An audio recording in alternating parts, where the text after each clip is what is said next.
Jika kamu pengen mulai membuat YouTube Shorts, mulai dari video ini.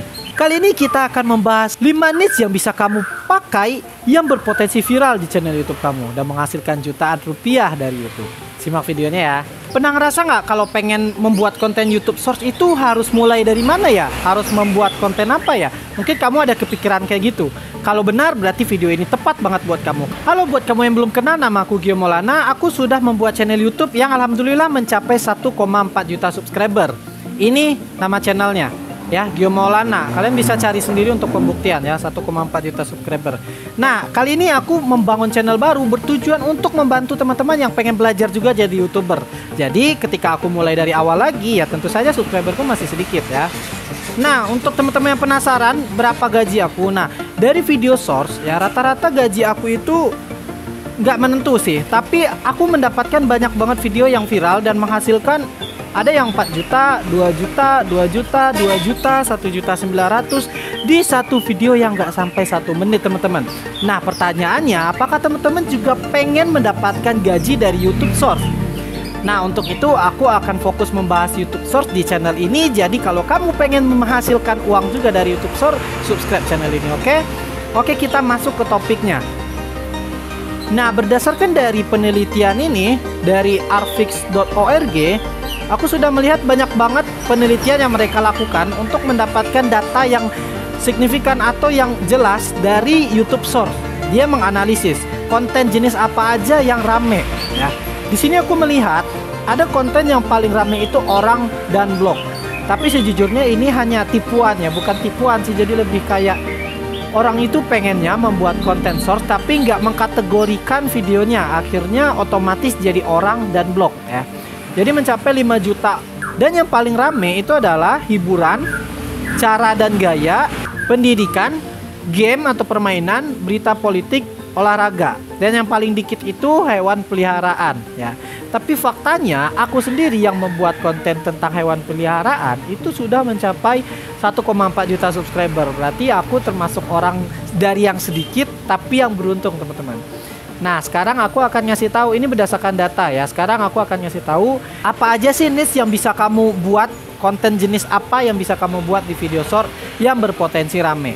Nah, sebelumnya aku akan memperkenalkan apa itu niche ya. Niche adalah topik atau bidang spesifik yang menjadi fokus utama konten atau produk atau jasa yang dijual.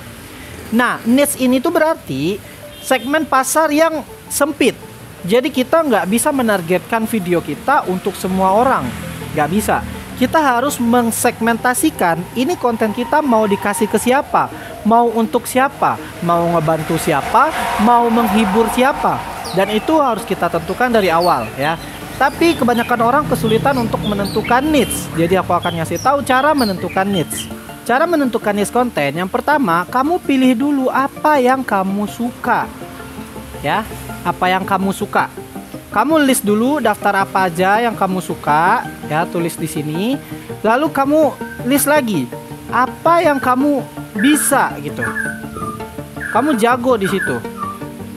Apa gitu. Apa hal yang kamu bisa dan apa yang kamu suka ya. Kalau ini suka, kalau ini bisa. Maaf ya aku nggak pakai tablet. Ya, kita list juga daftar. Sebutin apa aja yang kamu suka dan apa aja yang kamu bisa. Lalu yang terakhir, apa yang kira-kira orang butuh ya. Nah, kalau kita udah menemukan ini, kita bisa menentukan niche yang pas buat kita. Apa yang kira-kira orang butuh. Nah, untuk menentukan niche di awal ini aku nggak jelasin di sini, cuman sekilasnya aja ya. Sekilasnya apa yang kamu suka ketika kamu melakukan sesuatu itu kamu merasa happy gitu. Kamu merasa senang gitu melakukannya. Dan apa yang kamu bisa ini adalah ketika kamu membuat kontennya atau membahasnya atau menceritakannya, kamu paham lebih banyak tentang hal itu. Itu artinya apa yang kamu bisa. Dan ini kamu tugasnya sendiri ya, karena aku nggak bahas spesifik di sini karena judul konten ini adalah apa aja jenis konten yang orang butuh. Nah, tapi penting sebelum kamu melanjutkan video ini, kamu harus tahu dulu apa yang kamu suka, apa yang kamu bisa. Baru kamu menentukan apa yang orang butuh. Kenapa? Kalau kamu cuman membuat konten dari apa yang orang butuh, apa yang orang mau, nanti kamu nggak akan menikmati prosesnya sehingga kamu akan mudah menyerah di tengah jalan. Dan ini sangat warning banget buat kamu untuk menjadi content creator atau YouTuber jangka panjang, oke? Nah, sekarang PR-nya tuliskan di komen apa yang kamu suka, lalu tuliskan di komen apa yang kamu bisa, 5-5 aja. Nah, setelah itu baru kamu nonton video ini dan lanjutkan untuk mencari tahu apa aja sih konten yang orang butuh dan orang itu pengen melihat dari kita, oke? Aku kasih waktu 3 detik ya. Kamu boleh pause video ini untuk menulisnya. 3, 2, 1. Oke, aku anggap sudah selesai ya. Sekarang kita masuk ke niche konten dari apa aja sih yang orang butuh, yang berpotensi viral, yang bisa kamu cocokkan dengan apa yang kamu suka dan apa yang kamu bisa. Ingat, jangan semuanya dilahap. Pilih salah satu aja, oke? Mari kita mulai. Pertama, konten yang paling orang suka itu adalah life hack. Ini life hack ya, aku ketik life hack. Buktinya apa? Buktinya kita lihat di sini life hack 51 juta. Di sini 83 juta. Di sini 14 juta. Ya. Kita lihat lagi 3,5 juta, 4,5 juta, 141 juta, 8,2 juta, 28 juta, 35 juta. Ini berarti konten life hack itu sangat diminati orang dan orang tuh pengen ngelihat life hack yang singkat-singkat aja di short gitu. Yang memudahkan pekerjaan orang, yang membuat orang itu kayak, oh ini nggak pernah kepikiran nih sebelumnya, kenapa nggak kepikiran dari dulu. Nah, itu yang membuat orang suka menonton video konten life hack. Kamu bisa kombinasiin, contohnya jika kamu suka memasak, kamu bisa membuat life hack tentang menyusun alat masak, atau life hack memasak dengan cepat dan mudah gitu, atau life hack lainnya yang mungkin kamu yang tahu karena kamu yang bisa kan. Atau contohnya seperti life hack ini, kamu suka tentang pembangunan atau tentang dekorasi rumah gitu. Nah, di sini ada life hack yang ngasih tahu cara membuat pekerjaan rumah kita itu jadi lebih gampang dan lebih mudah. Ya, seperti mengatur paku apa itu segala macam, kamu bisa tonton sendiri aja ya. Yang kedua, motivasi.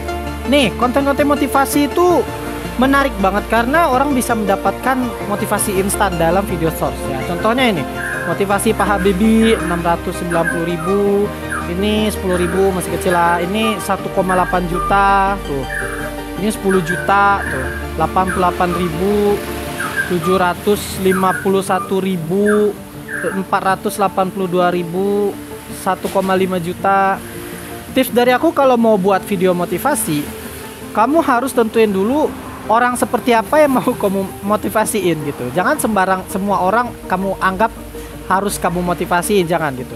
Kenapa? Karena kalau kamu memotivasiin semua orang, berarti kamu agak kesulitan untuk relate sama mereka, yang membuat mereka itu terhubung sama motivasi kamu ya. Contohnya cowok yang kesulitan untuk membahagiakan orang tuanya contohnya, atau cowok yang pengen untuk mendekatkan diri sama perempuan contoh gitu. Motivasinya beda-beda gitu. Jadi dari awal harus tentuin dulu niche-nya apa dan motivasi jenis apa yang mau kamu lakukan gitu.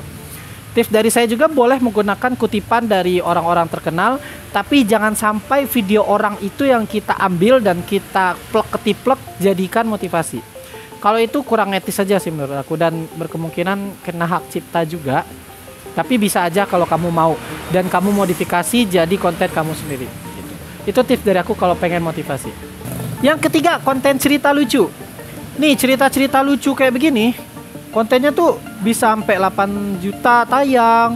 Video lucu kayak ini 28 juta tayang, 48 juta tayang. Ini banyak banget potensinya karena orang itu rata-rata ke source itu bukan buat belajar ya, nggak kayak nonton video panjang. Ke source itu rata-rata orang mencari hiburan, gabut gitu kan. Jadi pasti yang dicari itu kayak hiburan, lucu-lucuan, drama lucu, cerita lucu gitu. Nah, ini bisa teman-teman buat juga kayak gini tuh, 91 juta, 11 juta. Video aku yang rata-rata viral itu biasanya video lucu juga teman-teman. Ada cerita lucunya dari video aku, dan itu yang membuat video aku rata-rata banyak yang viral karena ada lucunya gitu. Tapi kalau kamu pengen edukasi bisa aja, tapi mungkin agak sulit ya kalau di short. Contohnya konten aku ini video reguler yang edukasi lumayan rame, tapi video shortnya kamu lihat aja nggak nyampe 1000 kan yang nonton. Karena memang edukasi di short itu agak kurang. Tapi nggak apa-apa kalau kamu pengen explore ya, aku nggak menyalahkan kamu ya. Jadi kalau pengen membuat cerita lucu, tentuin dulu cerita lucu jenis apa yang mau kamu sampaikan. cerita lucu tentang kehidupan sehari-hari kah, atau cerita lucu suami istri kah, atau cerita lucu anak kita kah, atau cerita lucu hewan peliharaan kita, bebas ya. Ini cerita lucu ini potensinya besar banget karena ini udah ada buktinya ya teman-teman ya. Dan bisa dibuat juga. Yang keempat, tipe konten yang rame itu adalah DIY, do it yourself gitu. Lakukan sendiri gitu. Apa aja aktivitas yang bisa dilakukan sendiri di rumah, yang mudah, yang bisa langsung dipraktekin, itu rame juga teman-teman. Buktinya ini nih, bambu kreasi. Nah kayak begini, untuk membuat tembakan. Kalau ini dari botol membuat menjadi bunga. Ini lihat tuh, penontonnya 438 juta. Astagfirullah. Ini banyak banget coy. Saking besarnya potensinya ini gitu. Apalagi kamu bisa membuat DIY, aktivitas-aktivitas yang bisa dilakukan di rumah tapi unik, yang nggak pernah kepikiran sama orang sebelumnya, dan itu membantu banyak orang ya. Kalau kamu bisa melakukan itu, kamu akan mendapatkan banyak banget penonton karena potensinya besar banget. 5 juta, 29 juta, 2 juta, 3 juta. Wah ini menarik nih, aku kayaknya pengen bikin konten kayak gini juga nih. Kayaknya menarik banget guys. Cuma bikin konten DIY itu, membuat sesuatu di rumah yang mungkin gak pernah kepikiran dari orang, itu banyak banget peminatnya teman-teman. Nah saran dari aku, kalau pengen buat konten DIY, ya tentuin dulu dari awal kamu mau buat konten DIY untuk siapa ya. Jangan asal ikut-ikutan aja orang buat DIY ini kamu ikut, DIY itu ini tuh, nggak bisa kayak gitu.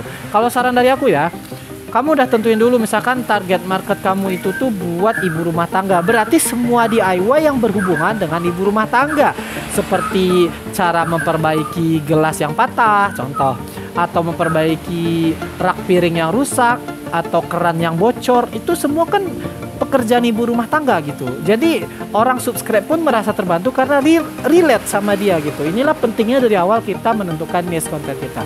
Jadi silakan dicoba DIY, tapi harus tentuin juga untuk siapa konten ini dibuat. Oke? Kita lanjut. Kelima, video reaction gitu ya.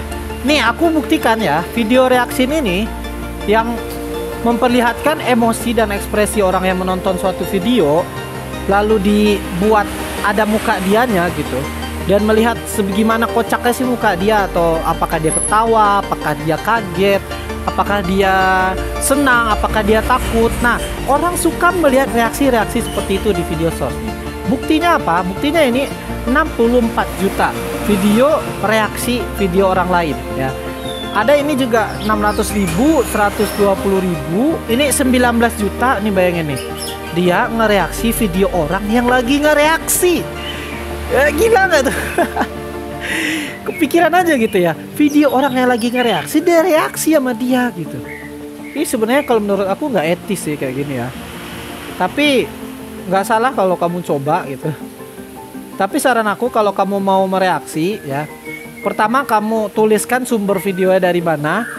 Yang kedua, jangan reaksi yang begitu-begitu aja. Contohnya kayak gitu, terus gitu lagi. Setiap video muka kamu kayak gitu, jangan ya. Mungkin kamu bisa kasih reaksi kayak, oh jadi ini tuh begini gitu. Oh ini mah pasti begini-beginilah. Ternyata tidak gitu. Jadi kayak ada reaksi yang bisa membuat video ini tuh disukai YouTube gitu. Jangan reaksi yang video kayak berulang, kayak kaget semua, tersenyum semua. Itu tuh kurang etis nih Buk ya. 6 juta, 4 juta, 3 juta gitu. Tips dari aku kalau pengen buat video reaksi ya. Dan kalau kamu mau buat video reaksi, ya saran aku dari awal tentuin dulu niche kamu tuh mau siapa. Kamu mau buat konten untuk siapa? Untuk ibu rumah tangga kah? Atau mau buat bapak-bapak kah gitu? Atau mau buat anak muda kah? Jadi yang direaksi pun konten-konten yang relate sama mereka gitu. Jangan sembarangan konten yang kamu reaksi, atau nanti orang tidak akan subscribe juga gitu, karena nggak relate sama semua orang. Inilah pentingnya kita menentukan niche dari awal. Nah itulah teman-teman 5 niche yang bisa kamu pegang atau bisa kamu ambil. Tapi syaratnya kamu jangan langsung mengambil dari 5 ini. Tentuin dulu apa yang kamu suka dan apa yang kamu bisa. Oke? Kalau kamu sudah memilih salah satunya, atau kamu mungkin belum puas dan pengen part 2-nya, silahkan komen di bawah. Oke? Mudah-mudahan video ini bermanfaat, dan silahkan kamu take action sekarang juga, mulai membuat konten pertamamu sekarang juga. Dan ingat, Kalau kamu pengen meniru konten orang boleh, tapi amati, tiru, dan modifikasi. Jangan amati, tiru, plek ketiplek. Aku tidak sarankan seperti itu teman-teman.